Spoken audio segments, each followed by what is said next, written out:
నమ్మినటువంటి మిత్రుడే మోసం చేసినటువంటి ఉదంతంతో కిడ్నాప్కు గురైనటువంటి తన కుటుంబ సభ్యుల కోసం రోడ్డెక్కిన ఒక వ్యక్తికి సంబంధించిన ఉదంతం తిరుపతి లాంటి క్షేత్రం దగ్గర జరగడం సంచలనం సృష్టిస్తోంది.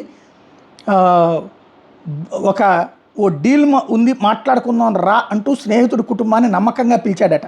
చివరికి డబ్బులు డిమాండ్ చేసి అపహరించిన ఉదంతం ఇది. బాధిత యువకుడు కిడ్నాపర్ల చెర నుండి తప్పించుకోగా అతని తల్లి భార్యా పిల్లలను తలో చోటకి తరలించినట్టు పోలీసులు అనుమానిస్తున్నారు. తిరుపతిలో జరిగిన ఈ ఘటనకు సంబంధించి విషయం ఏంటంటే, జీవకోనకు చెందిన రాజేష్ మీ సేవా కేంద్రంతో పాటు బీమా కంపెనీ ఏజెంట్గా కూడా పనిచేస్తున్నాడు.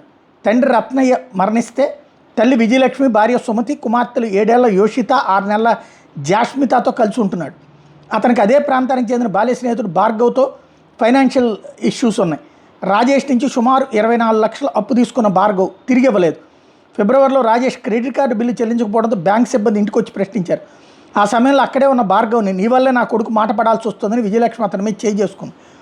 ఈ ఘటన తర్వాత మిత్రుడి కుటుంబం మీద కక్ష పెంచుకున్నప్పటికీ బయటపడని భార్గవ్ తన స్నేహితుడు అరుణ్ కుమార్ని ఇటీవల రాజేష్కి పరిచయం చేశాడు. ఓ బిజినెస్ డీల్ మాట్లాడుకున్నాం, అమ్మని తీసుకుని అంటూ శుక్రవారం సాయంత్రం కరకంబాడి రోడ్లోని అపార్ట్మెంట్ దగ్గరికి పిలిపించాడు. కారు కూడా పంపించాడు. రాజేష్ తల్లి విజయలక్ష్మి 2 పిల్లలతో కలిసి అపార్ట్మెంట్కి వస్తే అప్పటికే బయట ప్రాంతాల నుంచి రప్పించినటువంటి మనుషులతో రాజేష్ను ఒక గదిలో, తల్లి చిన్నారులు మరో గదిలో బంధించాడు. 2 కోట్ల డబ్బు ఇస్తే విడిచిపెడతామంటూ బెదిరించాడు. ఆ సమయంలో కొట్టారన్నటువంటిది కూడా సమాచారం అట. చిన్నారి జాస్మిత ఏడుస్తుంటే రాజేష్ భార్య సుమతికి ఫోన్ చేసి పాలు తీసుకుని ఓ మార్ట్ వద్దకు రావాలని చెప్పి సూచించాడు. అక్కడికి వచ్చిన ఆమెను కూడా కారులో ఎక్కించుకుని తీసుకెళ్లి అపార్ట్మెంట్లో మరో గదిలో బంధించారు. రాత్రంతా రాజేష్ విజయలక్ష్మి ద్వారా బంధువులకు ఫోన్లు చేస్తూ తమ వైద్య ఖర్చులకు అత్యవసరం ఉంటూ డబ్బు కావాలని అడిగించారు. చిత్తూరుకు చెందిన బంధువులు డబ్బు ఇస్తామని చెప్పడంతో శనివారం తెల్లవారుజామున రాజేష్ పెట్టుకుని అరుణ్ కుమార్ చిత్తూరుకు బయలుదేరాడు. ముఠాలోని మిగతా వ్యక్తులు సుమతి పిల్లలను ఒక కారులో బెంగళూరు వైపు తీసుకెళ్లారు. అయితేపల్లి దగ్గర రాజేష్ తప్పించుకునేది ప్రయత్నిస్తే తల మీద ఎనపరాడుతో కొట్టారు. అయినా తప్పించుకుని జనం మధ్యకు వెళ్లడంతో అరుణ్ కుమార్ కారుతో పరారయ్యాడు. గాయపడ్డ రాజేష్ని స్థానికులు 108 ద్వారా రుయాకి తరలించారు. విజయలక్ష్మిని చెన్నై వైపు తీసుకెళ్లినట్టు తెలుస్తోంది. చంద్రగిరి డీఎస్పీ ప్రసాద్ ఆధ్వర్యంలో బాధితుల నుంచి వివరాలు సేకరించి కేసు నమోదు చేశారు. అపహరణకు గురైన 4 ఆచూకీ కోసం 2 పోలీసు బృందాలతో దర్యాప్తు చేస్తున్నారు.